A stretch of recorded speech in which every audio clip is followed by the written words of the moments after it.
weeks ago that Victoria spoke to a group of 600 people at a Rotary Club, and she's going to be giving the same speech to us today. And I saw it, I think a week or so after it hit the web, it started going around, and so I quickly got on the phone and talked with her dad Zane and invited them here. And so we have a very special treat. So Victoria, come on up, do your thing.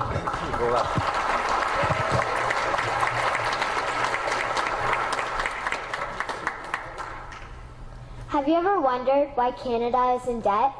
Have you ever wondered why the government forces Canadians to pay so many taxes? Have you ever wondered why the bankers from the largest private banks are becoming wealthier and the rest of us are not? Have you ever wondered why the gross national debt is over $800 billion? Or why we are spending $160 million a day on the interest of the national debt? That's $60 billion a year. Have you ever wondered who receives the $60 billion? What I have discovered is the banks and the government have colluded to financially enslave the people of Canada.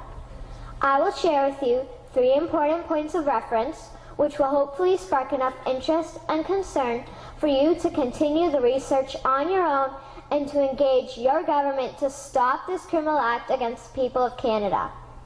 First, we will briefly examine the Bank of Canada. Second, we will see how our banking system works today. And lastly, I will offer a viable solution that we can petition our government to implement. A very little known figure in Canadian history is J.L. Gradon McGeer.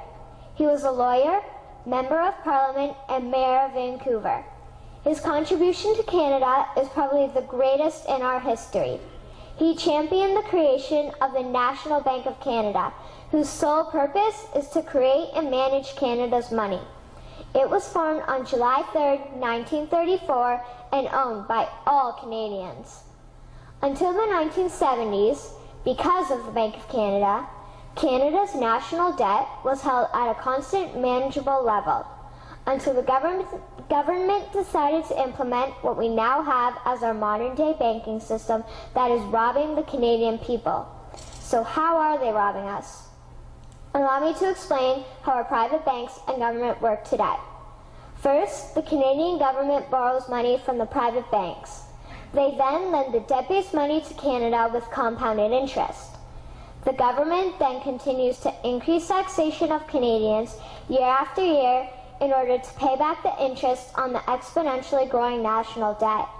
What results is inflation, less real money for Canadians to spend into our economy, and the real money being used to pad the pockets of the banks. Also, the government gave the banks the ability to loan out money that doesn't exist in the form of loans. When a bank gives you a mortgage, which literally means a death pledge, or a loan, they don't actually give you money. They click a key on a computer and generate the fake money out of thin air. They don't actually have it in their bank vaults. Presently, the banks only have $4 billion on reserve, but they have loaned out over $1.5 trillion. To quote Graham Towers, each and every time a bank makes a loan, a new bank credit is created. New deposits, brand new money. Broadly speaking, all new money comes out of a bank in the form of loans. As loans are debt, then under the present system, all money is debt. What I find interesting is even Jesus, in Matthew 21, drove out the money changers in the temple because they were manipulating the currency to steal money from the people. The private banks are just like the money changers in Matthew 21. They are defrauding and robbing the people of Canada, thus their freedom, and they need to be stopped. How should the banking system work? In an infamous interview, Mr. McGeer asked Mr. Towers, "Can you tell me why a government with power to create money should give that power away to a private monopoly and then borrow that which Parliament can create itself back at interest to the point of national bankruptcy?" Mr. Towers replied, "If Parliament wants to change the form of operating the banking system, then certainly That is within the powers of Parliament. In other words, if the Canadian government needs money, they can borrow it directly from the Bank of Canada. The people would then pay fair taxes to repay the Bank of Canada. This tax money would in turn get injected back into our economic infrastructure and the debt would be wiped out.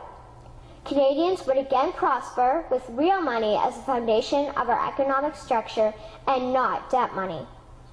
Regarding the debt money owed to the private banks, such as the Royal Bank, we would simply have the Bank of Canada print the money owing, hand it over to the private banks, and then clear the debt with the Bank of Canada. And yes, we have the power and lawful right to do so. In conclusion, it has become painfully obvious, even for me, a 12-year-old Canadian, that we are being defrauded and robbed by the banking system and a complicit government. What will we do to stop this crime? What will we do to ensure that the next generation will live free and clear of the debt-based economy that enslaves them to the banks? Margaret Mead said the following, and I hope that all of you remember this. Never doubt that a small group of people can change the world. Indeed, it is the only thing that ever has. Thank you.